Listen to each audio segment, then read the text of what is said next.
কোন জালেমের এখন ক্ষমতা আছে মাথা চাড়া দিয়ে ওঠা? শয়তান শয়তানি করার জায়গা পাচ্ছে না। মাঝে মাঝে ওই দেশ থেকে কল রেকর্ড ফাঁস করছে, মনে করছে দেশের মানুষ বোকা, কিছু বোঝে না। আরে ভাই, নিজে কল করে একজনকে দিয়ে, নিজে রেকর্ড করে, নিজে আবার কথাবার্তা ওগুলো মানুষের কাছে পাঠায়। এই ধান্দাবাজি, এই প্রতারণা কিন্তু এদেশের মানুষ বুঝে ফেলেছে। আপনি যার সাথে মোবাইলে কথা বলছেন, কোন নাম করা মানুষের সাথে তো কথা বলতে দেখি না। কোথায় কোন অসপাড়া গায়ে কোন কে, তার পরিচয় কেউ জানে না। তার সাথে আগে থেকে লিঙ্ক করে কথাগুলো কি বলা লাগবে সব সেট করে রাখে। ওই কথাগুলো নিজে 3-4 মিনিট বলার পরে ওইটা আবার এডিটিং করে কল রেকর্ড ছেড়ে দিচ্ছে, মানুষ যেন ভয় পায়। গোপালগঞ্জে সেই দিন শুনলাম এক লোকের জন্মদিন নাকি পালন করতে দেয়নি, জারি হোক। এই জন্য ওসি সাহেব যারা জন্মদিন পালন করার জন্য গেছে তাদেরকে নিষেধ করেছে, না, এই জন্মদিন পালন করা যাবে না, কারণ এটা ইসলামের নেই। কারো জন্মদিন মৃত্যুদিন পালন করা লাগবে, ইসলামে আছে? ওসি সাহেব আল্লাহর ঘোষণা রসুলের ঘোষণা অনুযায়ী কাজ করেনি। এটা দেখলাম উনি ওখানে জানাচ্ছে মায়ের কাছে যে মা এই হচ্ছে। উনি ওখান থেকে বুদ্ধি দিচ্ছে, ওসি সাহেবের নাম লিস্ট করে রাখো, আমি যদি কোনোদিন আসি ওকে আমি দেখে নেব, তুমি আসো। বড় আশা করে আছে যে উনি চট করে ঢুকে পড়বে, আর দেশের মানুষ ফট করে আয়না ঘরে ঢুকিয়ে দেবে। আর যতটুকু বিশ্বাস, এই দেশের 18 কোটি মানুষ যদি ওনাকে মাফ করে দেয়, ব্যারিস্টার আরমানের বউ জীবনও মাফ করবে না। আমার ওই ছোট মেয়ে ফারিহা জান্নাতও মাফ করবে না। কোন অপরাধ ছিল ওর? আমার তো কয়েকদিন আগে দেখলাম মামলাগুলো সব খালাস করে দিয়েছে।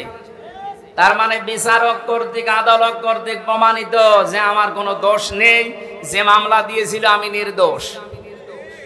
আমি চাই এই দেশে যে মানুষগুলোকে দিয়ে জুলুম করানো হয়েছে, মামলার আয়ু থেকে শুরু করে একেবারে ওই পালানো পর্যন্ত, যারাই জড়িত ছিল, এ দেশের 1 লাখের উপরে মানুষ এখন জেলখানায়। তার 100 জনের 70 জনই কিছু জানে না, আন্দাজে জেল খাটতেছে। যারা 2 বছর 5 বছর 10 বছর পরে নিরপরাধ প্রমাণ হয় যে কোনো দোষ নেই, তখন ছেড়ে দেওয়া লাগে। সুতরাং এই মানুষগুলো আমি চাই, যারা এই জুলুমের সাথে জড়িত, একটা মানুষকে জেলে দিলে তার পরিবারের সব ধ্বংস হয়ে যায়।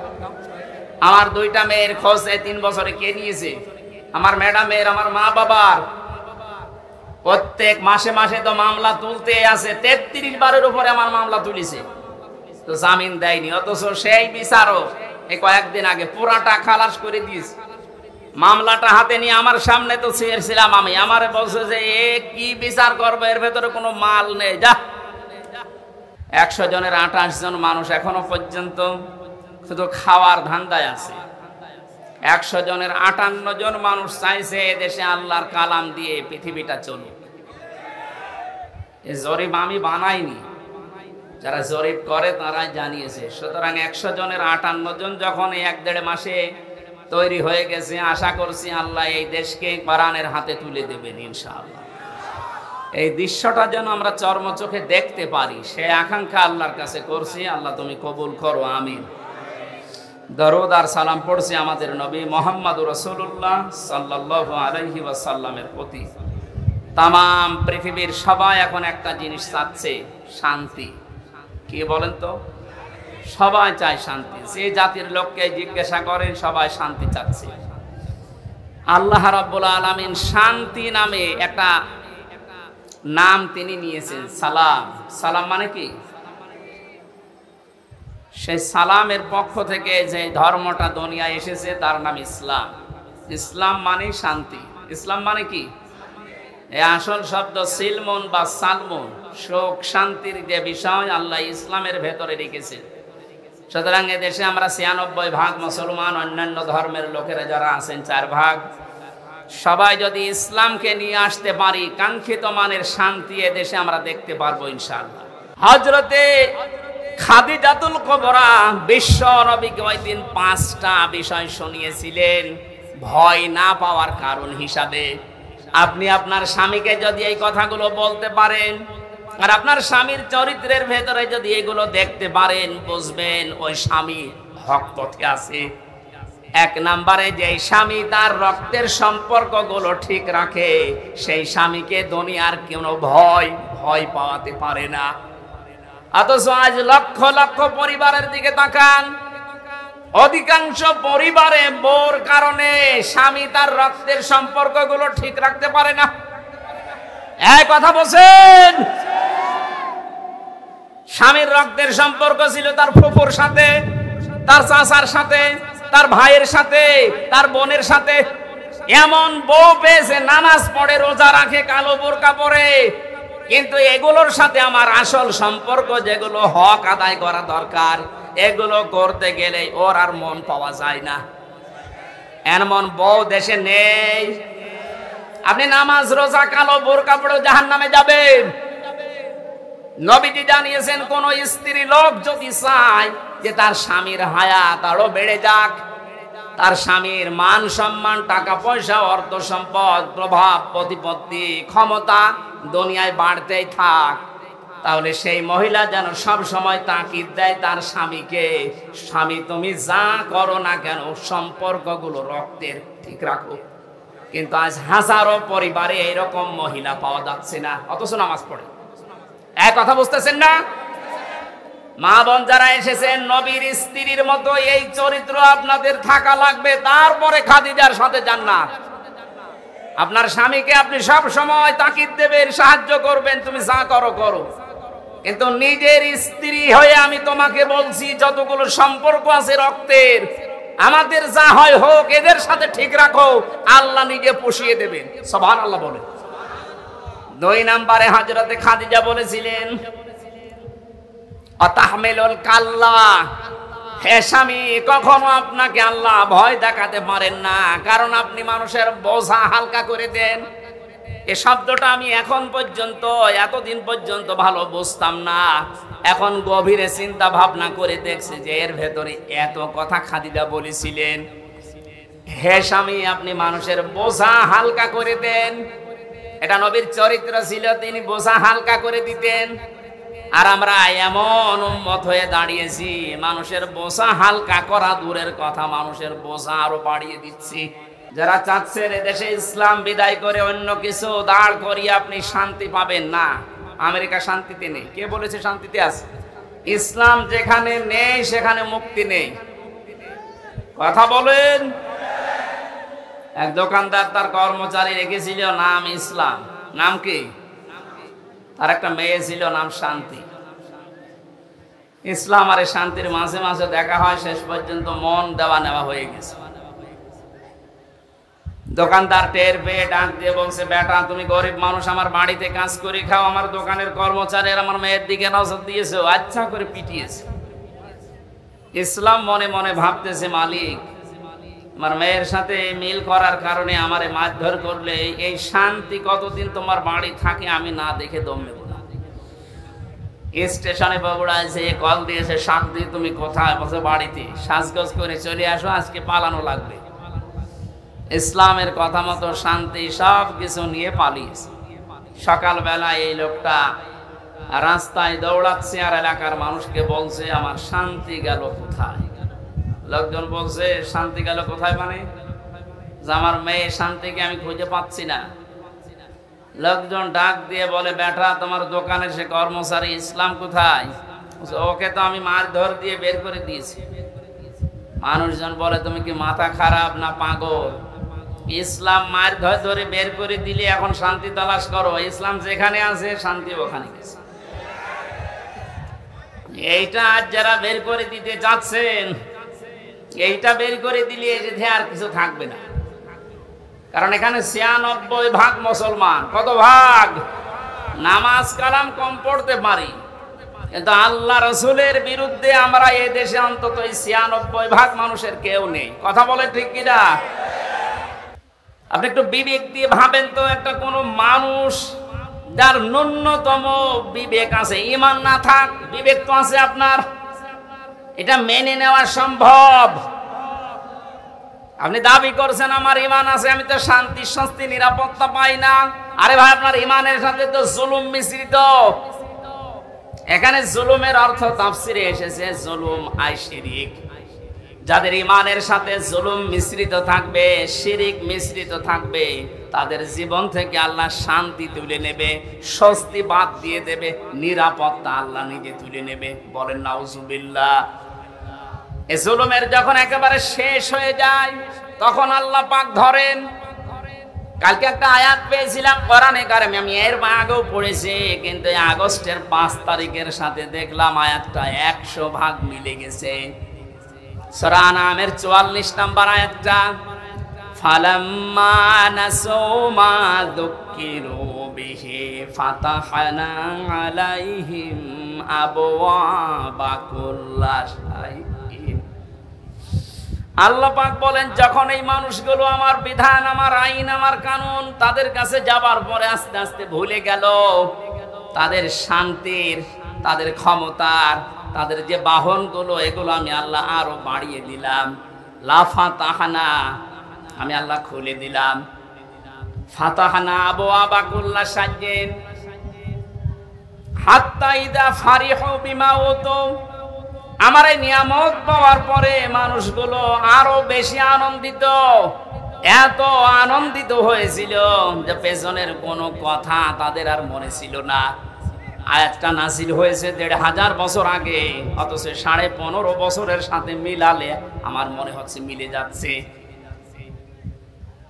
2006 সালে এই অক্টোবরের 28 তারিখে যারা পিটিয়ে মানুষ হত্যা করে ড্যান্স দিয়েছিল লাশের উপরে, এটা দেখার পরে ওই সময় আমি চিন্তা করেছিলাম, আল্লাহ এরাও মানুষ।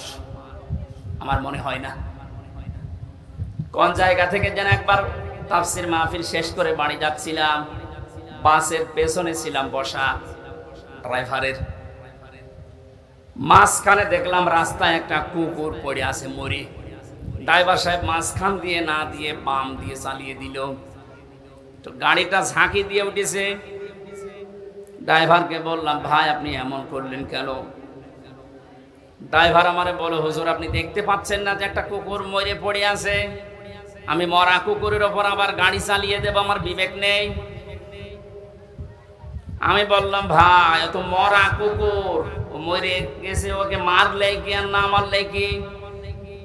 ড্রাইভার আমার দিকে ঘুরে বলছে, হুজুর আপনি কি আসলেই হুজুর? আপনি কেমন হুজুর? আপনি দেখছেন একটা জিনিস মরে গেছে, আমি ডবল করে আবার মারবো, আমার বিবেক নেই? আর গায়ে থাবা দিয়ে বললাম, এই কথাটা শোনার জন্য আমি ছিলাম।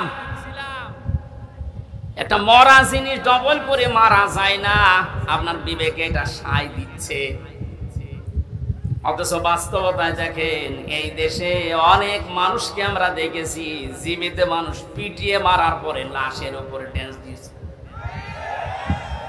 এই যে বাক শক্তি, কথা বলার যোগ্যতা আল্লাহ দিয়েছেন, এটা যারা 15.5 বছর কেড়ে নিয়েছিলেন, আমি বগুড়াতে বহুবার এসেছি, আমার কথা বলতে দেননি। আজকে আসেন তো সেই মানুষগুলো দেখি, মাইক কেড়ে নিন তো। মায়ের দুধ খেয়েছেন আমি দেখছি, আসেন মাইক কেড়ে নিন। যারা আলেমদের এই 15.5 বছর মাইক কেড়ে নিয়েছেন, কোরআনের কথা বলতে দেননি, আপনি মুসলমান নাম করলেও আপনি কাফের, কারণ ওটা কাফেরদের চরিত্র। কোরআন মানুষকে শুনতে না দেওয়া, এটা কাদের চরিত্র? وقال الذين كفروا لا تسمعوا لهذا القرآن والغوا فيه لعلكم تغلبون। আল্লাহ তাআলা 1500 বছর আগে কাফেরদের চরিত্র দিয়েছেন। আবু জেহেল সংসদে পর্যন্ত এই আইন পাশ করেছিল, সব চলতে দাও, কোরআনের আলোচনা যেন মুহাম্মদ করতে না পারে, যেখানে করবে বাধা দাও।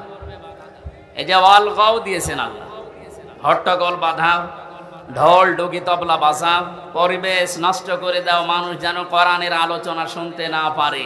অলগাও ফিহি লাআল্লাকুম তাগলিবুন, আশা করা যায় তোমরা গালেব হবে, বিজয়ী হবে। এ ধারণা কাফেরদের। কাদের? 1500 পরে দেখলাম এই ধারণা অনেক মুসলমানদের ভেতরে প্রবেশ করেছিল। ওরা মনেই করতো এই যে কোরআন শুনলেই বুঝি আমাদের চেয়ার নাকে আবার উল্টিয়ে যায়। কথা বলেন না কেন? সুতরাং যে মানুষগুলো এই ধারণা নিয়ে, এই চিন্তা ভাবনা নিয়ে কোরআনে বাধা দিয়েছিলেন, আপনার আর আবু জেহেলের ভেতরে পার্থক্য এই শুধু নামের।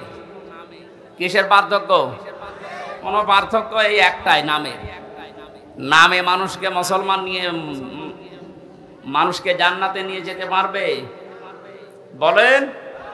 সুতরাং এতদিন যা করেছি সরাসরি হয়তো কেউ বলেনি যে আমি কোরআন বন্ধ করে দেব, কিন্তু এমন এমন পরিবেশ তৈরি করে দিয়েছে 14 জায়গায় অনুমতি নেওয়া লাগবে। এই যে ভাইরা বসে আছে, জিজ্ঞেস করেন তো, ওনারা কোনোদিন চেয়েছে যে কোরআনের আলোচনা এদেশে বন্ধ হোক? ওনাদেরকে দিয়ে বন্ধ করতে বাধ্য করেছে উপরে অনেক জালেমের বসা ছিল। এমন এমন মানুষকে বসিয়েছে, নামে মুসলমান, কামে সব কাফেরদের মতো।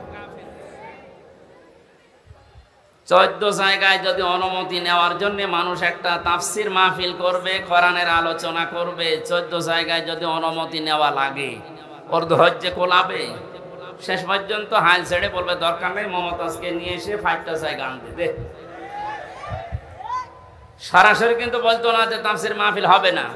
এমন এমন সিস্টেম করে দিয়েছিল মানুষ যেন ও পথে না হাঁটে।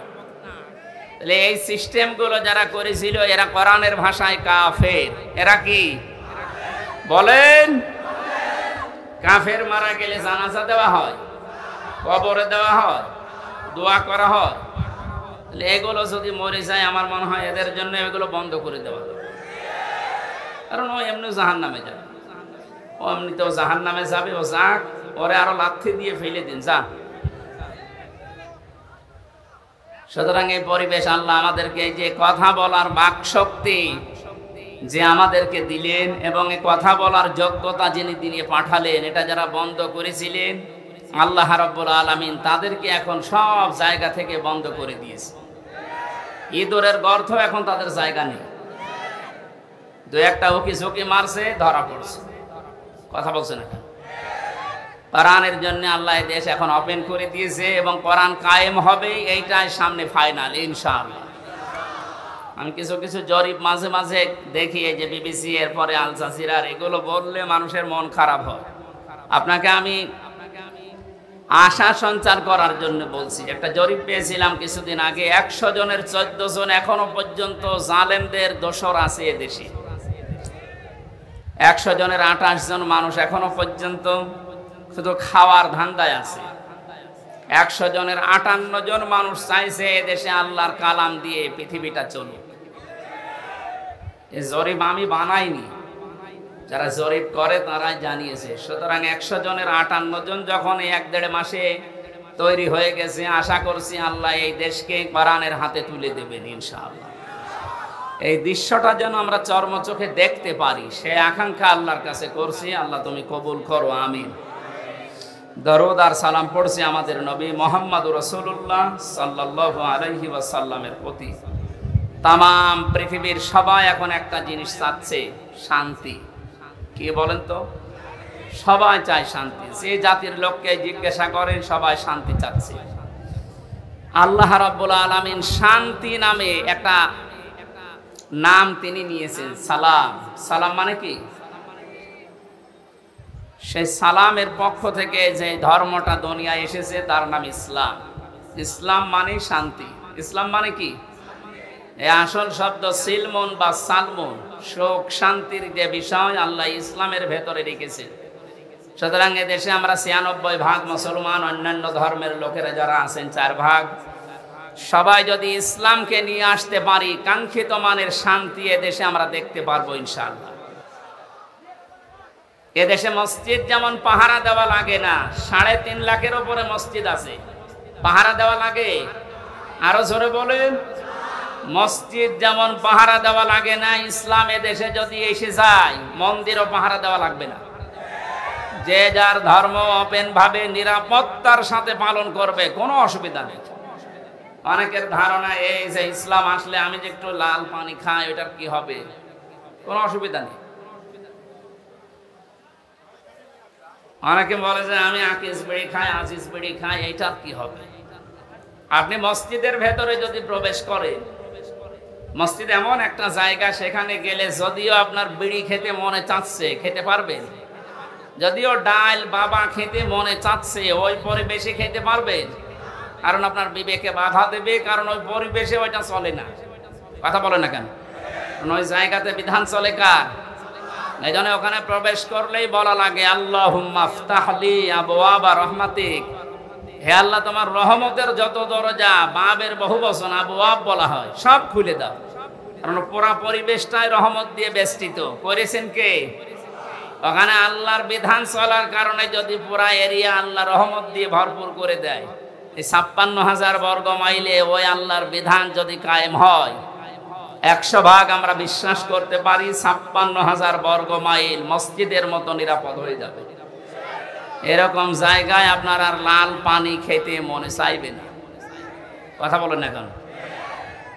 এক লোক ওয়াজ শোনার পরে বলেছিল, হুজুর জান্নাতে নাকি সব পাওয়া যায়, ওয়ালাকুম ফিহা মা তাশতাহি আনফুসুকুম ওয়ালাকুম ফিহা মা তাদউন। মনের ভেতরে কামনা বাসনা যা আছে সব নাকি পাওয়া যায়। বিড়ি পাওয়া যাবে, হ্যাঁ বিড়িও পাওয়া যাবে, কিন্তু বিড়ি খাওয়ার মতো মন আপনার থাকবে না। ও নাপাক জিনিস খাওয়ার মতো মন আপনার তৈরি হবে না। জাহান্নামের যে ৭টা খাবারের কথা আছে, তার প্রথম নাম্বার খাবার হচ্ছে আগুন। নাম কি? বলেন বলেন। বিড়ি যেটা দিয়ে খায় ওটার নাম কি? তা আপনি কি জাহান্নামের খাবার খেতে পারেন? আমার মনে হয় বগুড়াতে বিড়ি খাওয়া লোক, সিগারেট খাওয়া লোক নেই নাকি? যদি থাকেন আপনি এই বদ অভ্যাস ছেড়ে দেন। দেবেন তো? কারা বিড়ি সিগারেট ছেড়ে দেবেন দেখে হাত তোলেন তো। ও আপনার এই এলাকায় আছে, বোঝা যাচ্ছে। আস্তে আস্তে ছেড়ে দেবেন ইনশাআল্লাহ। আমরা বলছিলাম আল্লাহ পাক এই শান্তির যে ধর্ম দিয়েছেন, এখানে কিচ্ছু দেওয়া যাবে না। যা দেবেন মোনাজাতের পরে।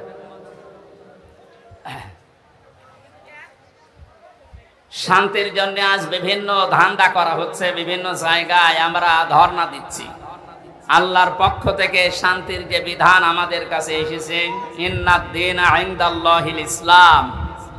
পৃথিবীতে যদি কেউ শান্তি পেতে চায়, তার মনোনীত যে পাঠানো ইসলাম, এইটার কাছে আত্মসমর্পণ করা লাগবে। কথা বলেন না কেন? সুতরাং ওপেন ভাবে বলছি, এদেশে যদি শান্তি, সর্বাত্মক ভাবে আমরা শান্তি, শাস্তি, নিরাপত্তা চাই, ইসলামের বিকল্প কিচ্ছু নেই। যত তন্ত্র মন্ত্র, যত বাদ আছে, সব আমাদের এই ৫৩ বছরে দেখা হয়ে গেছে। এই কথা বলেন না কেন? ৫৩ বছর বাবা চালিয়েছে, আমরা অনেকে দেখি, আমি দেখি না, এ মুরব্বী দেখেছি। আপনাদের শহীদ প্রেসিডেন্ট জিয়াউর রহমান চালিয়েছে, আমি দেখি না, ওনারা দেখেছে। এই যে পাশের চাচা, এরশাদ চাচা চালিয়েছে, ও আমি দেখি না, আমার ৯২ সালে জন্ম। আপনাদের এই জেলার ভাবি, পুত্রবধূ, উনি চালিয়েছে। পাশের জেলার পরের জেলা রংপুরের ভাবি, ববু বলা হয় যাকে, উনি চালিয়েছে। গত বছর আমরা দেখলাম, কাঙ্ক্ষিত মানের শান্তি পেয়েছি। বলেন, এখন শুধু দেখতে বাকি আছে যে কোরআন দিয়ে চললে কেমন দেখা যায়। একটু একটু মনে আশা জাগে না যে কেমন লাগে? একটু দেখি তো। আমার তো জীবনের সবচাইতে বড় আশা, আকাঙ্ক্ষা, তামান্না এইটা, আল্লাহ যা করো করো, অন্তত চর্ম চোখে এটা দেখে মরার তাওফিক দিয়ে যে ৫৬,০০০ বর্গ মাইল কোরআন দিয়ে চলছে। এটা কারা চান দেখি? লিল্লাহে তাকবীর। হ্যাঁ, আন্দাজ হাত তুলেন না, এটা কিন্তু সাক্ষী দেওয়া। এটার পক্ষে থাকা লাগবে, যেটা আমরা দেখতে চাই যে আসলে এটা দিয়ে চললে কেমন দেখা যায়। মক্কা মদিনায় আমি ছিলাম, আমি দেখেছি ওখানে ১০০ ভাগ এটা চলে না, ৭০ ভাগ আছে, তাই যে শান্তি পাওয়া যায়। এখানে যদি ১০০ ভাগ কায়েম হয়ে যায়, বাংলাদেশটা মিনি জান্নাত হয়ে যাবে। আরো জোরে বলেন। বাংলাদেশে জেনারেল যে দলগুলো আছে তাদেরকে বলছি, আমি আপনাদেরকে বাঁচাতে চাই। কারণ কোরআনের চোখ আপনার মুখে নেই, চোখে নেই, এই জন্য আপনি হয়তো অন্য কিছু দেখেন। সূরা নূরের ভেতরে আল্লাহ জানিয়েছেন, আল্লাযীনা কাফারু আ'মালুহুম কাসারাবিম বিকিআতি ইয়াহসাবুহু যামআনু মাআ হাত্তা ইযা জাআহু লাম ইয়াজিদহু শাইআ ইলা আখিরি আয়াত। কাফেরদের চিন্তা ভাবনা, ধারণা, বিশ্বাসে দরে মরিচিকা মনে করেছিল এখানে পানি আছে মনে হয়। মরুভূমির ভেতরে যখন সূর্যের তীব্র দাহ শুরু হয়ে যায়, এই যে বিশ্ব রোডগুলোতে আপনি দেখবেন, ঢাকা বগুড়া যে মহাসড়ক আছে, দূর থেকে গাড়ি চালিয়ে দুপুরবেলা দেখতে মনে হয় যে পানি আছে সামনে, মনে হয় বীজ গরম হওয়ার পরে পানির মতো টলমল করে, কাছে যাওয়ার পরে দেখা যায় না পানি নেই। পৃথিবীর কাফেরদের দৃষ্টান্ত আল্লাহ এইভাবেই দিয়েছেন। আল্লাহর পাঠানো ইসলাম বাদ দিয়ে যত তন্ত্র মন্ত্র, যত ইসম, যত বাদ আছে, আমি নাম নিলাম না, সে যে বাদই হোক, সমাজবাদ বলেন, জাতীয়তাবাদ বলেন, ধর্ম নিরপেক্ষবাদ বলেন, যত বাদ আছে, তন্ত্র মন্ত্র আছে, এই সবগুলোকে মানুষ মনে করে এর ভেতরে শান্তি আছে। কাছে যাওয়ার পরে দেখে না এটা পানি না। এই জন্য আমাদের উচিত হচ্ছে আপনাকে আমার সাবধান করা। আমি করলাম, জ্ঞানী মানুষ যদি হয়ে থাকেন আপনি আশা করি বুঝে ফেলেছেন। এরপরেও যদি কেউ বলেন না আমি বুঝি নাই, আমি ভান ধরে আসি, এদিকে আসেন। আল্লাহ আপনাকে সহজে এটা বোঝার তৌফিক দিন যে ইসলাম বিদায় করে দিয়ে আজ যারা, আমি কয়েকদিন ধরে লক্ষ্য করছি, মৌলবাদ মৌলবাদ এই শব্দ নিয়ে অনেকে জিকির করছে, এটা বন্ধ করা লাগবে। মুসলমানদেরকে মৌলবাদ বলা যাবে না এই দেশে। এই শব্দটাকে ফেরি করে এই 15.5 বছর হাজারো মুসলমানকে যিনি ছিলেন তিনি গুম করেছিলেন। এক কথা বলেন না কেন? এই শব্দটাকে ফেরি করে হাজারো মানুষকে আয়না ঘরে রেখেছিল। এই শব্দটাকে ফেরি করে আমাকে জেলখানায় রেখেছিল 3 বছর। এটা দাদাদের পক্ষ থেকে দেওয়া আন্তর্জাতিক একটা ষড়যন্ত্র। এখানে যারা পা দিচ্ছেন আপনিও এই জালেমদের মতো মাজা ভাঙবে। সুতরাং এই শব্দ যেন কোনো মুসলমানের আগে পরে লাগানো না হয়, যেন আমরা মৌলবাদ চাই না। তা আপনি কি চান? মৌল শব্দ এসেছে মূল থেকে। মূল মানে এ পৃথিবীর মূল আমার আল্লাহ। এক কথা বলেন না কেন? মূল হচ্ছে নবীজি। আল্লাহ নবী যদি না থাকে তে থাকবে কি? সুতরাং এই পৃথিবীতে মৌলবাদ এটাকে যদি কেউ গালি দেয়, সে যেন সরাসরি আল্লাহকে গালি দেয়। গালি হিসাবে এটা ব্যবহার করা না। এই ফেরি আর করা যাবে না। আপনি ষড়যন্ত্রে পা দিয়ে আবার না জানি কোন বিপদ ডেকে আনতে চাচ্ছে। বুঝে হোক না বুঝে হোক, এটা যদি কেউ করে থাকে, এই শব্দ যেন আর কারো মুখে আমরা না শুনি। কথা বুঝতেছে? গত 2 দিন দেখতে পাচ্ছি দিল্লি থেকে বিশ্বনবী মোহাম্মদুর রাসূলুল্লাহ এবং তার জামাই হযরতে আলীকে নিয়ে ব্যঙ্গাত্মক করে কার্টুন ছাপিয়েছে, অপমান করছে। হঠাৎ করে কই এতদিন তো আমরা কিছু দেখলাম না, হঠাৎ এখন এসা গান দিল মানে? এ সরসরি আপনাকে কে দিচ্ছে? বাংলাদেশে এখন ওনাদের দুর্গা পূজা শুরু হবে, একটা ডাঙ্গা লাগানোর চেষ্টায় আছে। ওরা মনে করছে বাংলাদেশের মুসলমানেরা এই দৃশ্য দেখে যদি এই সংখ্যালঘু যাদের নাম বলা হয়, কিসের সংখ্যালঘু? এদেশে কোনো সংখ্যালঘু নেই, সবাই আমরা সংখ্যাগুরু। কথা বলেন? এদেশে জন্ম নিয়েছে যে সে এই দেশের মালিক। ওরা মনে করছে এই কথা তুলে দিয়ে এখন ওরা আলোচনা করবে, সমালোচনা করবে, শেষ পর্যন্ত কিছু মন্দিরে হামলা করবে। না, আমরা অত পাগল না। এদেশে যারা মুসলিম সত্যিকার অর্থে, তারা মন্দির ভাঙা তো দূরের কথা, অন্যান্য ধর্মের দেবতাকে গালি দেওয়াও কোরআন নিষেধ করেছে। এজন্য আমরা সতর্ক থাকবো, ওদের ওই সমস্ত ফাঁদে যেন আমরা পা দিয়ে আমাদের দেশকে আবার আন্তর্জাতিকভাবে টার্গেটে ফেলে না দেয়। অনেকে অতি উৎসাহী হয়ে ইসলাম মানি এই কথার ধান্দা নিয়ে কিছু কিছু কাজ এমন ভাবে দেখাচ্ছে, আন্তর্জাতিক মিডিয়া তো বসে নেই ষড়যন্ত্র করার জন্য। ওরা কিন্তু এমন এমন কিছু কাজ করে শেষ পর্যন্ত ডক্টর মোহাম্মদ ইউনূসকে দিয়ে এই শব্দগুলো যারা ফেরি করেছিল, এই জঙ্গিবাদ মৌলবাদ, এগুলো আবার আমাদের ঘাড়ের উপরে চাপিয়ে, আমি বাকিটা বলতে পারলাম না, দুঃখিত। এই জন্য আমরা সংক্ষিপ্ত এবং আমরা সাবধান সতর্ক থাকবো ইনশাআল্লাহ। আমি ইঙ্গিত দিয়েছি, আল্লাহ যেন আমাদেরকে বোঝার তৌফিক দেন, বলেন আমিন। যারা চাচ্ছেন এদেশে ইসলাম বিদায় করে অন্য কিছু দাঁড় করিয়ে আপনি শান্তি পাবেন না, আমেরিকা শান্তিতে নেই। কে বলেছে শান্তিতে আছে? ইসলাম যেখানে নেই সেখানে মুক্তি নেই। কথা বলেন? এক দোকানদার তার কর্মচারী রেখেছিল নাম ইসলাম, নাম কি? তার একটা মেয়ে ছিল, নাম শান্তি। ইসলাম আর শান্তির মাঝে মাঝে দেখা হয়, শেষ পর্যন্ত মন দেওয়া নেওয়া হয়ে গেছে। দোকানদার টের পেয়ে ডাক দিয়ে বলছে, বেটা তুমি গরিব মানুষ, আমার বাড়িতে কাজ করে খাও, আমার দোকানের কর্মচারীরা আমার মেয়ের দিকে নজর দিয়েছে, আচ্ছা করে পিটিয়েছে। ইসলাম মনে মনে ভাবতেছে, মালিক আমার মেয়ের সাথে মিল করার কারণে আমারে মারধর করলে এই শান্তি কতদিন তোমার বাড়ি থাকে আমি না দেখে দম নেব না। স্টেশনে বগুড়া এসে কল দিয়েছে, শান্তি তুমি কোথায়? বলছে বাড়িতে। সাজগোজ করে চলে আসো, আজকে পালানো লাগবে।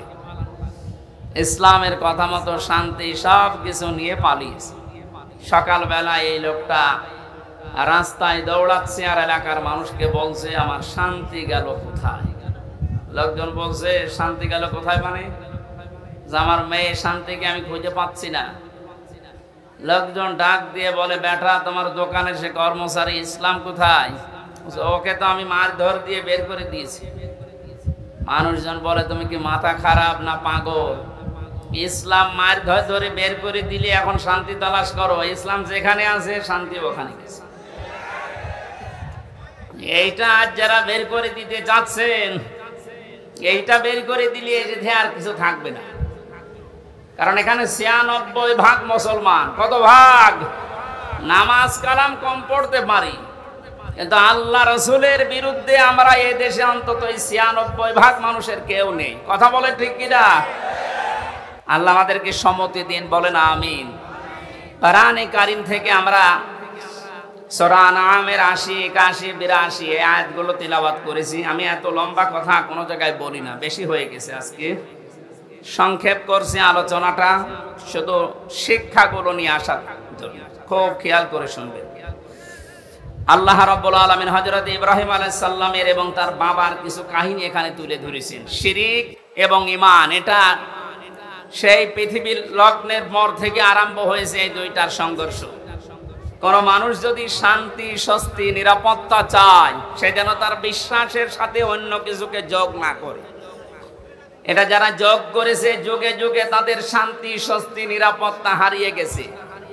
আর যারা তাদের ঈমানের সাথে জুলুমকে, শিরিককে মিশ্রিত করেনি, আল্লাহ তাদেরকে শান্তিতে রেখেছে।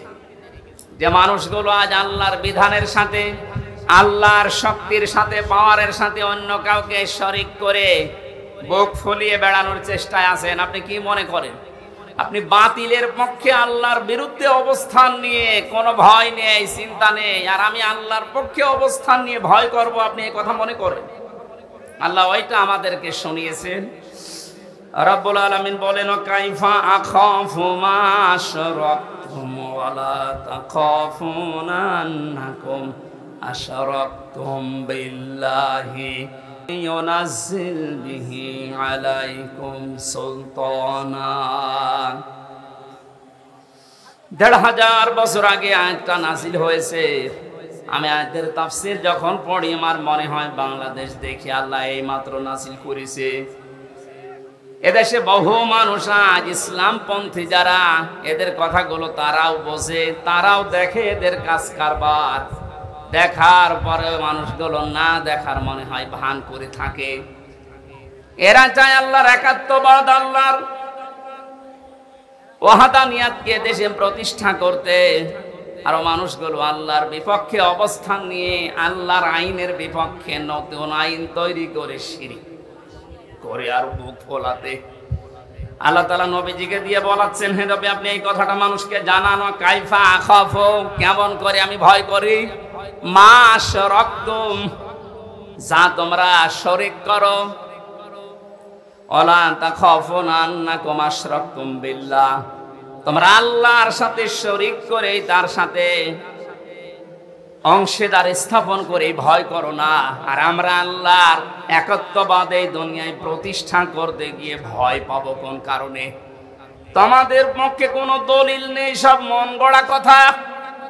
আর আমি যেটা করতে চাই এটার পক্ষে আমার আল্লাহর পক্ষ থেকে দলিল আছে। শান্তি, স্বস্তি, নিরাপত্তা এইটা দেওয়ার একচ্ছত্র মালিকানা দুনিয়ার কেউ না। কার বলেন তো? ফাইদুল ফারিকাইন আহাক্কু বিল আমনি, এই দুই দলের ভেতরে নিরাপত্তা পাওয়ার জন্য সবচাইতে বেশি হকদার কারা? ইন কুনতুম তাআলামুন, যদি তোমাদের জানা থাকে বলো দেখি। এ প্রশ্ন ছুড়ে দিয়ে আল্লাহ নিজেই জবাব দিচ্ছেন, আল্লাযীনা আমানু ওয়া লাম ইয়ালবিসু ঈমানাহুম বিযুলমিন উলাইকা লাহুমুল আমনু ওয়া হুম মুহতাদুন। এই পৃথিবীতে শান্তি, স্বস্তি, নিরাপত্তা এই শব্দটা তাফসিরে বারবার আমি লেখা পেয়েছি, এই জন্য উচ্চারণ করছি। তামাম দুনিয়ার মানুষ কিন্তু এইটা চায় যে আমি শান্তিতে থাকতে চাই, আমি স্বস্তি চাই, আমি নিরাপত্তা চাই। আল্লাহ বলেন এটা আমি শুধুমাত্র নির্ধারিত করে দিলাম তাদের জন্য যারা দুনিয়ায় ঈমান আনে। জোরে বলেন সুবহানাল্লাহ। প্রশ্ন আসতে পারে, আমার তো ঈমান আছে, তারপর আমি শান্তি পাই না কেন? না, ঈমান যদি কেউ আনে, পরবর্তী শব্দ হচ্ছে ওয়ালাম ইয়ালবিসু ঈমানাহুম বিযুলমিন, সেই লোকটা যেন তার ঈমানকে জুলুমের সাথে মিশ্রণ না করে। আজ এই 15.5 বছরের দিকে আমরা তাকিয়ে দেখছি, অনেক উন্নয়ন আমাদের চর্মচোখে দেখানোর চেষ্টা চালানো হয়েছে, কিন্তু মানুষগুলো ঈমানের সাথে জুলুমকে, শিরককে মিশ্রিত করার কারণে আল্লাহ শান্তি, স্বস্তি, নিরাপত্তা সব উঠিয়ে নিয়েছে। আমার কথার অর্থ বোঝেন? সুতরাং আমাদের ঈমান আছে, তখন আমরা শান্তি পাবো যে সময় আমাদের ঈমানের সাথে নিরাপত্তা, স্বস্তি ফিরে আসবে। ওই সময় আমাদের ঈমানের সাথে যখন জুলুম মিশ্রিত না হবে। 15.5 বছরে যে প্রকার জুলুম হয়েছিল তার একটু বাস্তব উদাহরণে আয়না ঘরটা। দুনিয়ার আমি কিচ্ছু বাদ, সব কিছু বাদ দিয়ে দিলাম, শুধু এতটুকু যদি আপনার বিবেক থাকে, ভাবেন তো একটা মানুষকে 1 দিন 2 দিন 5 দিন না, একটা জীবিত মানুষকে 8 বছর মাটির নিচে 3.5 হাত ঘরের ভেতরে, কোনো আলো বাতাস, কোনো শব্দ নেই সেখানে। আমি নিজেও 10 দিন ছিলাম।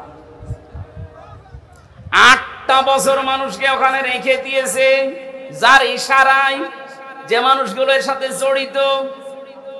মাঝে মাঝেই ভাবতাম, আল্লাহ যারা আমাদেরকে পাহারা দিয়ে গেল, এরা বাড়িতে এসে ঘুমায় কি করে? এত বড় ভয়ঙ্কর, এত বড় কঠিন জায়গায় ওরা তো দেখে গেল, পাহারা দিয়ে গেল। আমার সাথে একজন ছিল জেলখানায়, মুফতি ফখরুল ইসলাম।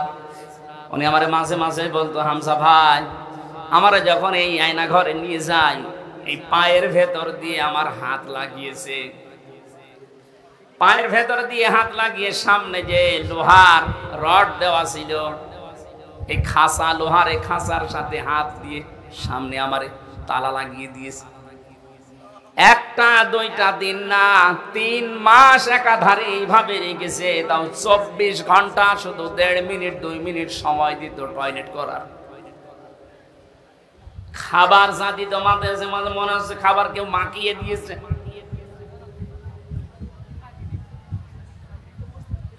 আপনি একটু বিবেক দিয়ে ভাবেন তো, একটা কোনো মানুষ যার ন্যূনতম বিবেক আছে, ঈমান না থাক, বিবেক তো আছে আপনার, এটা মেনে নেওয়া সম্ভব? আপনি দাবি করছেন আমার ঈমান আছে, আমি তো শান্তি, স্বস্তি, নিরাপত্তা পাই না। আরে ভাই, আপনার ঈমানের সাথে তো জুলুম মিশ্রিত। এখানে জুলুমের অর্থ তাফসিরে এসেছে জুলুম আই শিরিক। যাদের ঈমানের সাথে জুলুম মিশ্রিত থাকবে, শিরিক মিশ্রিত থাকবে, তাদের জীবন থেকে আল্লাহ শান্তি তুলে নেবে, স্বস্তি বাদ দিয়ে দেবে, নিরাপত্তা আল্লাহ নিজে তুলে নেবে। বলেন নাউজুবিল্লাহ। এই জুলুমের যখন একেবারে শেষ হয়ে যায়, তখন আল্লাহ পাক ধরেন। কালকে একটা আয়াত পেয়েছিলাম কোরআনে কারিমে, আমি এর আগেও পড়েছি, কিন্তু আগস্টের 5 তারিখের সাথে দেখলাম আয়াতটা 100 ভাগ মিলে গেছে। সূরা আনামের 44 নম্বর আয়াতটা, ফালাম্মা নাসু মা যুকিরু বিহি ফাতাহনা আলাইহিম আবওয়াবা কুল্লা শাইইন। আল্লাহ পাক বলেন, যখন এই মানুষগুলো আমার বিধান, আমার আইন, আমার কানুন তাদের কাছে যাবার পরে আস্তে আস্তে ভুলে গেল, তাদের শান্তির, তাদের ক্ষমতার, তাদের যে বাহনগুলো, এগুলো আমি আল্লাহ আরো বাড়িয়ে দিলাম। লাফাতাহানা, আমি আল্লাহ খুলে দিলাম। ফাতাহানা আবওয়াবা কুল্লা শাইইন হাত্তা ইযা ফারিহু বিমা উতু। আমার এই নিয়ামত পাওয়ার পরে মানুষগুলো আরো বেশি আনন্দিত, এত আনন্দিত হয়েছিল যে পেছনের কোনো কথা তাদের আর মনে ছিল না। আয়াতটা নাযিল হয়েছে ১৫০০ বছর আগে, অথচ ১৫.৫ বছরের সাথে মিলালে আমার মনে হচ্ছে মিলে যাচ্ছে। ২০০৬ সালে এই অক্টোবরের ২৮ তারিখে যারা পিটিয়ে মানুষ হত্যা করে ড্যান্স দিয়েছিল লাশের উপরে, এটা দেখার পরে ওই সময় আমি চিন্তা করেছিলাম, আল্লাহ এরাও মানুষ? আমার মনে হয় না।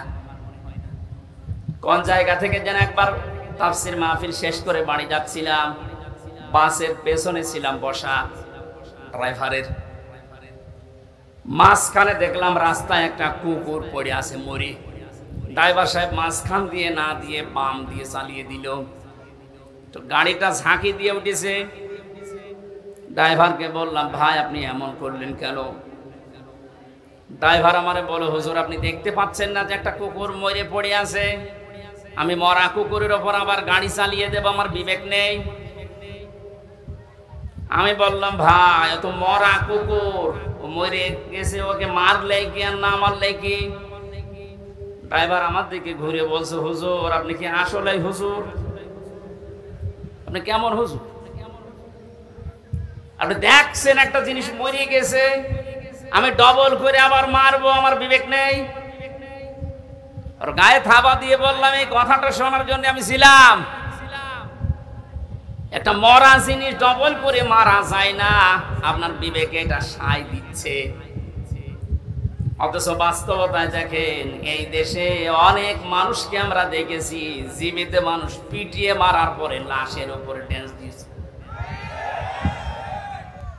আপনার মতো বিবেকও তাদের নেই। আপনি একটা কুকুরকেও, মরা কুকুর আবার ডবল করে মারতে চান না, আর ওরা জীবিত মানুষকে হত্যা করে লাশের উপরে ড্যান্স দেয়। ওরা কোন মানুষ? এটা দেখার পরেই ভেবেছিলাম, না আল্লাহ এরকম এত বড় নৃশংস কাজ যারা করতে পারে তাদেরকে আল্লাহ দুনিয়ায় কোনোদিন শান্তি দেবে না। ক্ষমতা পাওয়ার তাদের হাতে আল্লাহ দেওয়া সম্ভব না, কিন্তু দেখলাম না, ঠিক ২ বছর পর আল্লাহ তাদেরকে ৯ সালে দিয়েছে। কথা বলেন না কেন? দিল ৯ বছর, ৫ বছর পরে মনে করলাম ১৩ সালে যা কেমন হয় পড়ে যাবে, তো না। ১৩ সালের পরে দেখি না ১৮ সালে আবার আল্লাহ ওদেরকে দিয়েছে।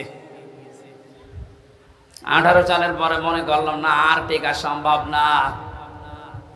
শেষ পর্যন্ত দেখলাম ২৪ সালে আবার আল্লাহ ওদেরকে দিয়েছে। কথা বলছে না কেন?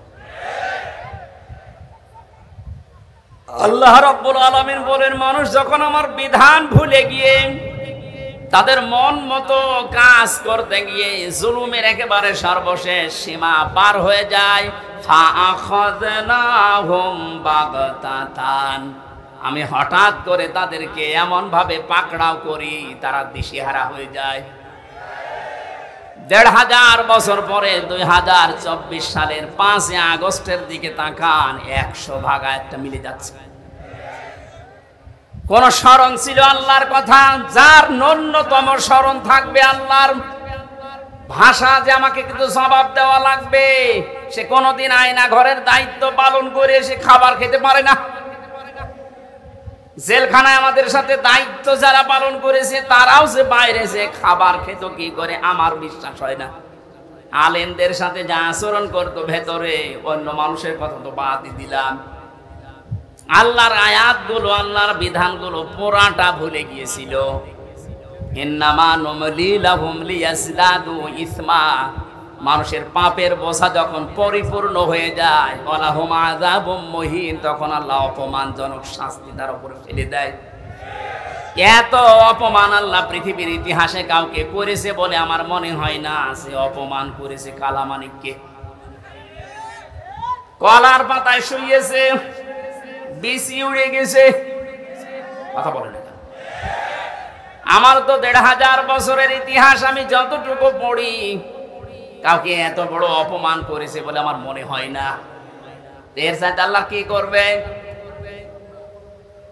৩ বছর জেল খাটা সহ, আয়না ঘরে 10 দিন থাকা সহ যত কষ্ট এই ১৫.৫ বছরে পেয়েছি, একদিনে আমার মন শান্ত হয়ে গেছে যখন দেখেছি কালা মানিকের বিচি উড়ে গেছে।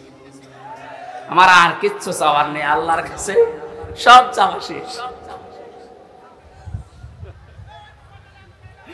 আয়াতের পরবর্তী শব্দ হচ্ছে, ওরা যখন হতাশ হয়ে পড়ে আকস্মিক ভাবে আল্লাহ ধরেন। আল্লাহ সময়ও দেননি, এমন ভাবে ধরেছে দুপুরের খাবার খাওয়ার সময়ও পায়নি। এই কথা বলেন না কেন? হাকুতি আদাবিরুল কওমিল্লাযিনা যালামু, আমি আল্লাহ নিজে জালেমদের শিকড় কেটে দেই। আল্লাহ কেটে দিয়েছে, এর বাস্তব প্রমাণ এই বাংলাদেশ। কোন জালেমের এখন ক্ষমতা আছে মাথা চাড়া দিয়ে ওঠা? শয়তান শয়তানি করার জায়গা পাচ্ছে না। মাঝে মাঝে ওই দেশ থেকে কল রেকর্ড ফাঁস করছে, মনে করছে দেশের মানুষ বোকা, কিছু বোঝে না। আরে ভাই, নিজে কল করে একজনকে দিয়ে, নিজে রেকর্ড করে, নিজে আবার কথাবার্তা ওগুলো মানুষের কাছে পাঠায়। এই ধান্দাবাজি, এই প্রতারণা কিন্তু এদেশের মানুষ বুঝে ফেলেছে। আপনি যার সাথে মোবাইলে কথা বলছেন, কোন নাম করা মানুষের সাথে তো কথা বলতে দেখি না। কোথায় কোন অসপাড়া গায়ে কোন কে, তার পরিচয় কেউ জানে না। তার সাথে আগে থেকে লিঙ্ক করে কথাগুলো কি বলা লাগবে সব সেট করে রাখে। ওই কথাগুলো নিজে ৩-৪ মিনিট বলার পরে ওইটা আবার এডিটিং করে কল রেকর্ড ছেড়ে দিচ্ছে, মানুষ যেন ভয় পায়। গোপালগঞ্জে সেই দিন শুনলাম এক লোকের জন্মদিন নাকি পালন করতে দেয়নি, জারি হোক। এই জন্য ওসি সাহেব যারা জন্মদিন পালন করার জন্য গেছে তাদেরকে নিষেধ করেছে, না এই জন্মদিন পালন করা যাবে না, কারণ এটা ইসলামের নেই। কারো জন্মদিন মৃত্যুদিন পালন করা লাগবে, ইসলামে আছে। ওসি সাহেব আল্লাহর ঘোষণা রসুলের ঘোষণা অনুযায়ী কাজ করেনি। এটা দেখলাম উনি ওখানে জানাচ্ছে মায়ের কাছে যে মা এই হচ্ছে। উনি ওখান থেকে বুদ্ধি দিচ্ছে, ওসি সাহেবের নাম লিস্ট করে রাখো, আমি যদি কোনোদিন আসি ওকে আমি দেখে নেব, তুমি আসো। বড় আশা করে আছে যে উনি চট করে ঢুকে পড়বে, আর দেশের মানুষ ফট করে আয়না ঘরে ঢুকিয়ে দেবে। আর যতটুকু বিশ্বাস, এই দেশের 18 কোটি মানুষ যদি ওনাকে মাফ করে দেয়, ব্যারিস্টার আরমানের বউ জীবনও মাফ করবে না। আমার ওই ছোট মেয়ে ফারিহা জান্নাতও মাফ করবে না। কোন অপরাধ ছিল ওর? আমার তো কয়েকদিন আগে দেখলাম মামলাগুলো সব খালাস করে দিয়েছে। তার মানে বিচারক কর্তৃক, আদালত কর্তৃক প্রমাণিত যে আমার কোনো দোষ নেই, যে মামলা দিয়েছিল আমি নির্দোষ। আমি চাই এই দেশে যে মানুষগুলোকে দিয়ে জুলুম করানো হয়েছে, মামলার আয়ু থেকে শুরু করে একেবারে ওই পালানো পর্যন্ত, যারাই জড়িত ছিল, এ দেশের 1 লাখের উপরে মানুষ এখন জেলখানায়। তার 100 জনের 70 জনই কিছু জানে না, আন্দাজে জেল খাটতেছে। যারা 2 বছর 5 বছর 10 বছর পরে নিরপরাধ প্রমাণ হয় যে কোনো দোষ নেই, তখন ছেড়ে দেওয়া লাগে। সুতরাং এই মানুষগুলো আমি চাই, যারা এই জুলুমের সাথে জড়িত, একটা মানুষকে জেলে দিলে তার পরিবারের সব ধ্বংস হয়ে যায়। আমার 2টা মেয়ের খোঁজ 3 বছরে কে নিয়েছে? আমার ম্যাডামের, আমার মা বাবার। প্রত্যেক মাসে মাসে তো মামলা তুলতে আছে, 33 বারের উপরে আমার মামলা তুলিছে, তো জামিন দেয়নি। অথচ সেই বিচারক এই কয়েকদিন আগে পুরাটা খালাস করে দিয়েছে। মামলাটা হাতে নিয়ে আমার সামনে তো ছিলাম আমি, আমারে বলছে যে এ কি বিচার করবে, এর ভেতরে কোনো মাল নেই, যা। আমি বলতেও গেলাম যে স্যার, মাননীয় আদালত, এই মামলা তো 3 বছর আপনার হাতে ছিল, তখন তো বলেননি, এখন বলছেন কোনো মাল নেই, কি দেখে বিচার করব? সব ফেলে দিলেন। এই 3 বছর আগে যদি এরকম টান মেরে ফেলে দিতেন, তাহলে তো আমার 3 বছর জেলে থাকা লাগে না। এইটাই বলতো যে হুজুর আমার কিছু করার নেই, উপরের নির্দেশ, হাত বাঁধা ছিল। কথা বলে না কেন? এরকম হাত বাঁধা কি শুধু ওই বিচারকের ছিল? এদেশে 1628টা চেয়ার, শুধু একটা চেয়ারের হাত খোলা ছিল, বাকি সবগুলোর ছিল হাত বাঁধা। এজন্য তাদের ইচ্ছা থাকার পরেও তারা ন্যায় বিচার করতে পারেনি। কোনদিন একটা বিবেক সম্পন্ন মানুষের এই জুলুম দেখার পরে সহ্য করা সম্ভব না, কিন্তু হাত বাঁধা। ওনার হাত খুলে যাওয়ার পরে আর এক সেকেন্ডও দেরি করে না, সব খারিজ করে দিয়েছে। আমরা চাই রাষ্ট্র সংস্কার যখন আরম্ভ হয়েছে, এ দেশে যাদের হাত এরকম বাধা ছিল, এই 1628টা চেয়ারের কোনো হাত যেন আর বাধা না থাকে। সবার হাত আমরা আবু সাইদের মতো খোলা দেখতে চাই। কথা বলেন। দায়িত্বে যারা আছে থাক, আমার কোনো আফসোস নেই, নিষেধ নেই, কিন্তু আমরা কারো হাত বাধা দেখতে চাই না। প্রশাসনের চেয়ারে যারা আছে, বিচারকের চেয়ারে যারা আছে, হাত খুলে দেন। এদের দ্বারাই ন্যায় বিচার করা সম্ভব। এরা মানুষ না? এদের বিবি বাল বাচ্চা বউ নেই? ওরা বাধ্য হয়েছে এই কাজগুলো করতে। সুতরাং এই জুলুমের সাথে যারা মিশ্রণ করে দিয়েছেন, নিজের ঈমান থাকার পরেও আপনি শান্তিতে, স্বস্তিতে, নিরাপত্তার সাথে থাকতে পারবেন না। এই ঘোষণা কার? আল্লাযীনা আমানু ওয়া লাম ইয়ালবিসু ঈমানাহুম বিজুলমিন।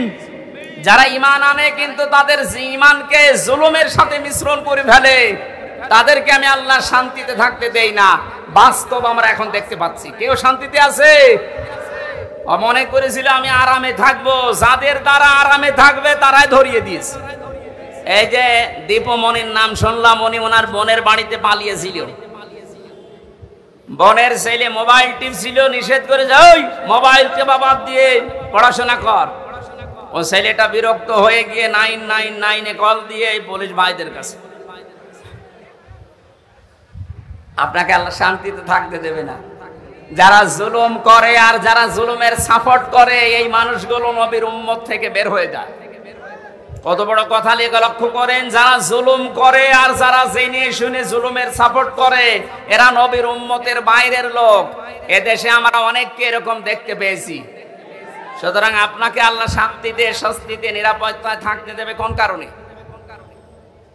বিডিআর বিদ্রোহর নামে হাজার হাজার মানুষকে বিনা কারণে, তাদের মুখের ভাষা, তাদের মুখের কান্না, চোখের পানি দেখলে আল্লাহর আরশ পর্যন্ত কেঁপে যায়।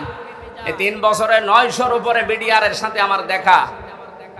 কত মানুষ 1 মাস পরে রিটায়ার্ড হয়ে বাড়িতে যে বউ বাচ্চা নিয়ে থাকবে, অথচ 14 বছর জেল খাটতেছে। রাতে তাহাজ্জুদ পড়তে যখন উঠতাম দেখতাম এই মুরব্বী মানুষ, এরকম মুরব্বী মানুষ 14 বছর জেলে আছে। রাতের বেলা ঘুমের ভেতরে ঘুম থেকে উঠে এমন একটা আওয়াজ দিত, আমার মনে হয় আরো সে চলে যায়। 60 বছর 65 বছরের এই মুরব্বী মানুষ চোখের পানি ফেলে কাঁদতো, হামজা ভাই জীবন আর 1 মাস পরে রিটায়ার্ড হয়ে যেতাম, বিনা কারণে কিচ্ছু জানি না। যদি শাস্তিও দিয়ে দিত মাত্র 7 বছর জেল হইতো, অথচ 15 বছর পড়ে আছি। কি জবাব দেবেন আপনি এই জুলুমের?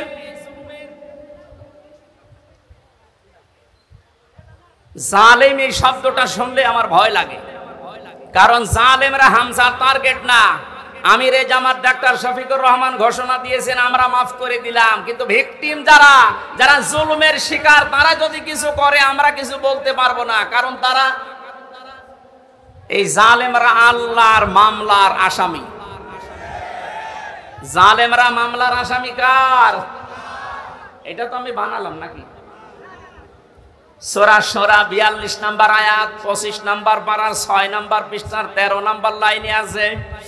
আমি যত তাফসীর পড়েছি বিশ্ববিদ্যালয়ে থাকাকালীন, সব মুফাসসির আয়াতের ব্যাপারে একমত। খুব ভালো করে শুনেন। ইন্নামাস সাবিলু আলাল্লাযীনা ইয়াযলিমুনান নাস। অবশ্যই আমি আল্লাহ মামলা দায়ের করব। এই এদিকে তাকা। অবশ্যই আমি আল্লাহ মামলা দায়ের করব তাদের বিরুদ্ধে যারা মানুষ হয়ে মানুষের উপরে জুলুম করেছে। এই আয়াতটা বাংলাদেশের সাথে মিলান। আমার তো মনে হয় অনেকের জীবনে এটা মিলে যাচ্ছে। কোন কারণে কিচ্ছু জানে না, লোকটা ঘুমিয়ে আছে ঘরে, ঘুম থেকে উঠে যাচ্ছে জেলখানায়। কি গো, তুই গাছ কেটেছিস, অথচ গাছ কাটা কি ও কিছুই জানে না। এরকম মিথ্যা মামলা দেশে ছিল না? আরো আসতে বলেন। এই বিষয়গুলো আমি নিজে জানতাম না, জেলখানায় 3টা বছরে ধাপে ধাপে দেখেছি, তাই বলছি। বললাম না 100 জনের 70 জন মানুষ অন্তত কিছু জানি না। জেলে ঘুমিয়ে আছে, পরের দিন আবার ঘুম ভাঙার পরে কোথায় গো? বাড়িতে। কেন? কিছুই জানে না। মাঝখান থেকে পরিবারের কাছ থেকে 1.5-2 লাখ টাকা নিয়ে আল্লাহর ওলি জামিন করিয়ে দিয়েছে। এই জুলুমের শেষ কোথায়? আপনি কি জবাব দেবেন আল্লাহর কাছে?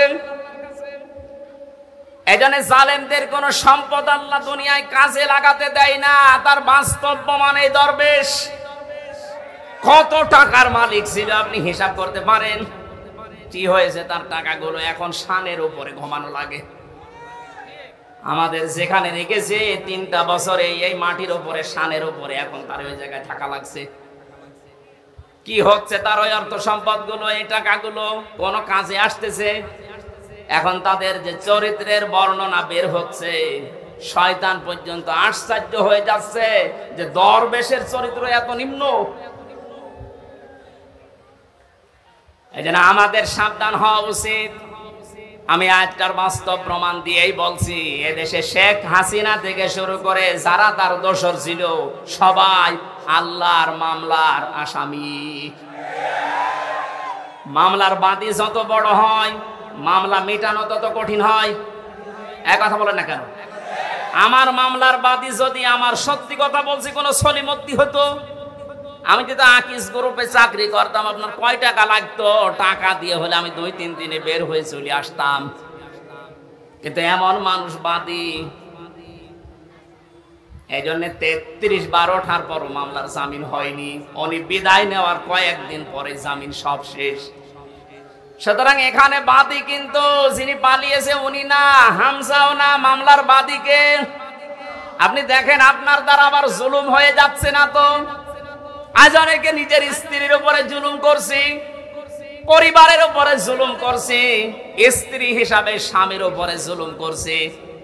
আল্লাহর নবীর স্ত্রী তার স্বামীকে অভয় দিত, স্বামী আমার ভয় পাবেন না, ইন্নাকা লা তাসিলুর রিহমা। এই পৃথিবীতে যারা আত্মীয়তার সম্পর্কগুলো ঠিক রাখে তাদেরকে আমার আল্লাহ কখনো ভয় দেখান না। জোরে বলেন সুবহানাল্লাহ।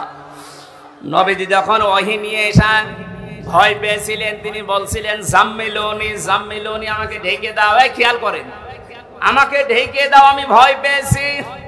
হযরতে খাদিজাতুল কুবরা রাদিয়াল্লাহু তাআলা আনহা ওই সময়ও কিন্তু মুসলমান হননি, কারণ কালিমার দাওয়াত পাননি। ওই সময় তিনি নবীজিকে ডাক দিয়েছিলেন, ইয়া আবাল কাসেম, হে কাসেমের পিতা। কাল্লা, কখনো না, আল্লাহি, আল্লাহর কসম, মা ইখজিকাল্লাহু আবাদান, কখনো আল্লাহ আপনাকে লাঞ্ছিত অপমানিত ভয় দেখাতে পারে না। সম্মানিতা মা বোনেরা যারা এসেছেন তাদেরকে এবার বলছি, হযরতে খাদিজাতুল কুবরা বিশ্ব নবীকে ওই দিন 5টা বিষয় শুনিয়েছিলেন ভয় না পাওয়ার কারণ হিসাবে। আপনি আপনার স্বামীকে যদি এই কথাগুলো বলতে পারেন আর আপনার স্বামীর চরিত্রের ভেতরে যদি এগুলো দেখতে পারেন, বুঝবেন ওই স্বামী হক পথে আছে। 1 নম্বরে, যে স্বামী তার রক্তের সম্পর্কগুলো ঠিক রাখে সেই স্বামীকে দুনিয়ার কোনো ভয় পাওয়াতে পারে না। অথচ আজ লক্ষ লক্ষ পরিবারের দিকে তাকান, অধিকাংশ পরিবারে বউর কারণে স্বামী তার রক্তের সম্পর্কগুলো ঠিক রাখতে পারে না। এই কথা বলছেন? স্বামীর রক্তের সম্পর্ক ছিল তার ফুফুর সাথে, তার চাচার সাথে, তার ভাইয়ের সাথে, তার বোনের সাথে।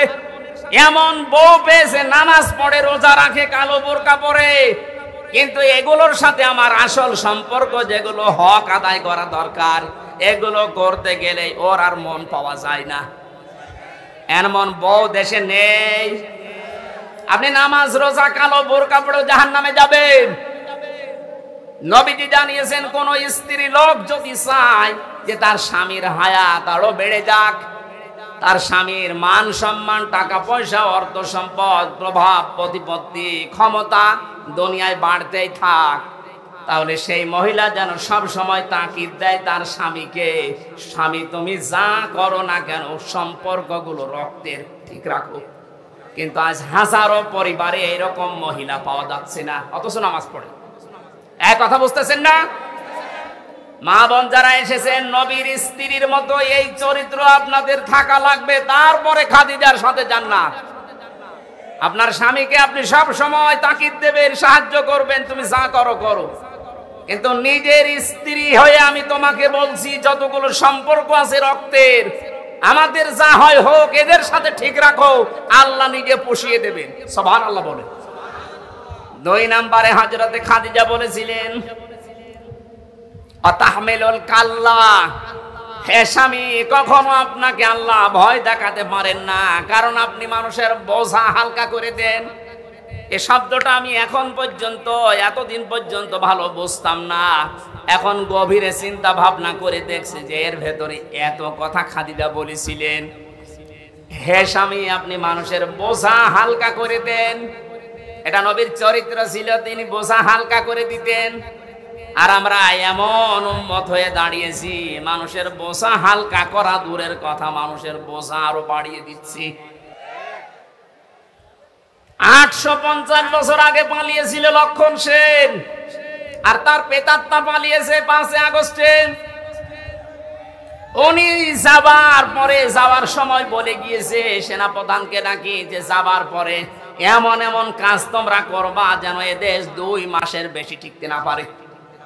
এতটুকু বললে হয়তো, বারবার এখন মানুষকে উনি জানাচ্ছেন যে দেশ আর 1 মাসের বেশি চলবে না, কিভাবে চলে আমি দেখব, কারণ আমি যা করে এসেছি এত ঋণ এ দেশের মানুষ শোধ দিতে পারবে না।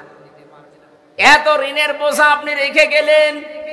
আমার মেয়ে হয়েছে কয়েকদিন আগে, 7-8 দিন হয়ে গেল, ওর মাথার উপর এখন 1 লাখ টাকা ঋণ।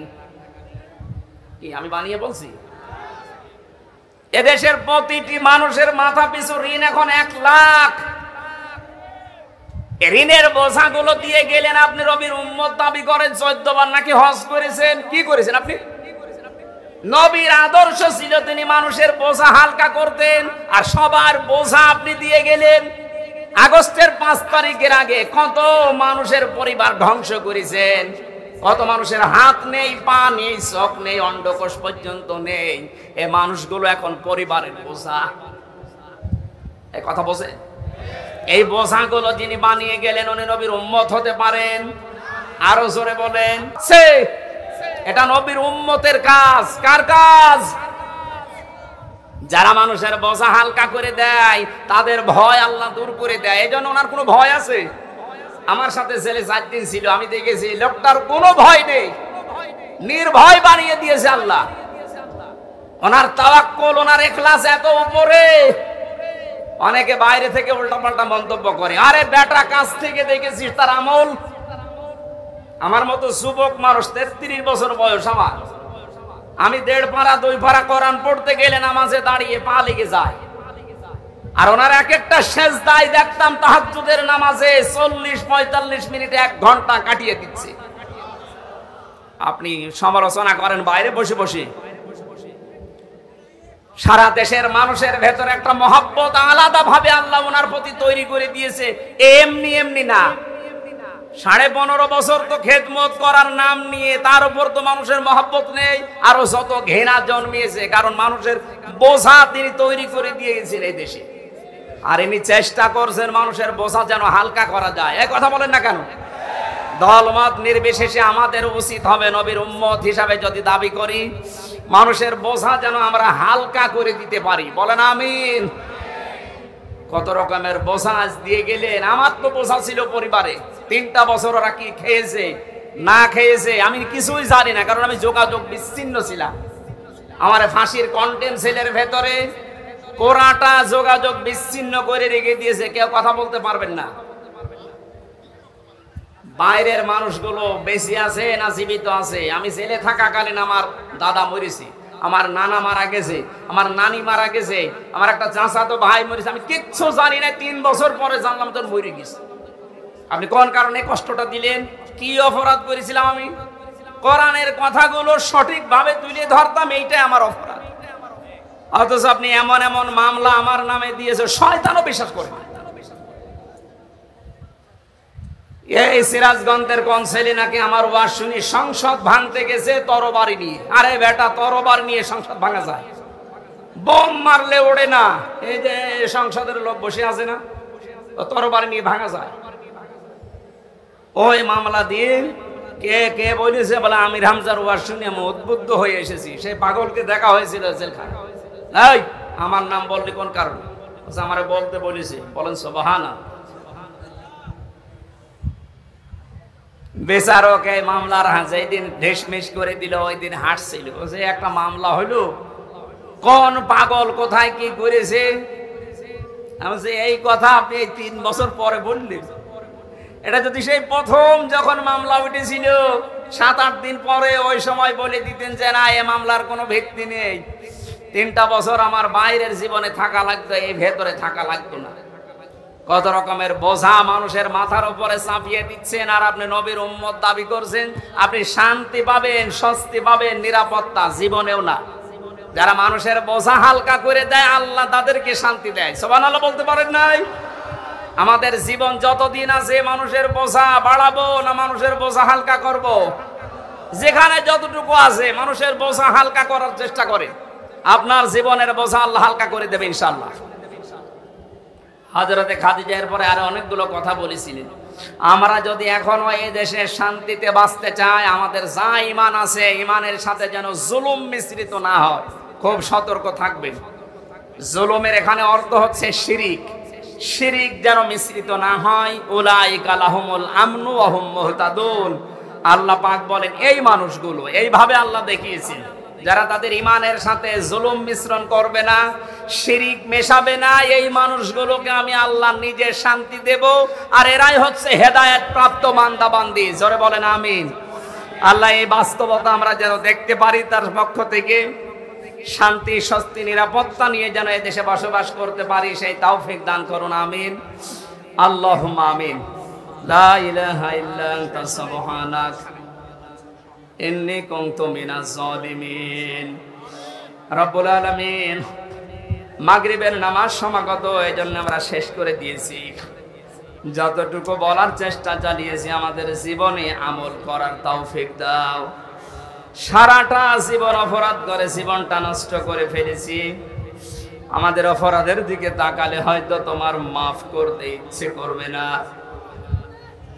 মাথা নিচু করেন, চক্ষু বন্ধ করেন, নিজের অপরাধগুলো স্মরণ করেন। কোরআনের অনুষ্ঠানে এসে আমরা সবাই স্বীকৃতি দিচ্ছি মানুষের সামনে, জনগণের সামনে ওপেন ভাবে, আল্লাহ আমরা অপরাধী, মেহেরবানি করে আমাদের অপরাধগুলো পাল্টিয়ে তুমি নেকি বানিয়ে দাও। ফাউলাইকা ইউবাদদিলুল্লাহু সাইয়্যাতিহিম হাসানাত। তোমার কোরআন জানিয়েছে যারা কোরআন শুনতে এসে তওবা করার নিয়ত করে, ভালো হওয়ার নিয়ত করে যায়, আমি আল্লাহ তাদের অপরাধগুলো পরিবর্তন করে ওই জায়গা নেকি দিয়ে পাল্টিয়ে দেই। এখান থেকে বাড়ি যাওয়ার আগে যেন আমাদের জীবনের অপরাধগুলো মাফ হয়ে নেকি হয়ে যায়।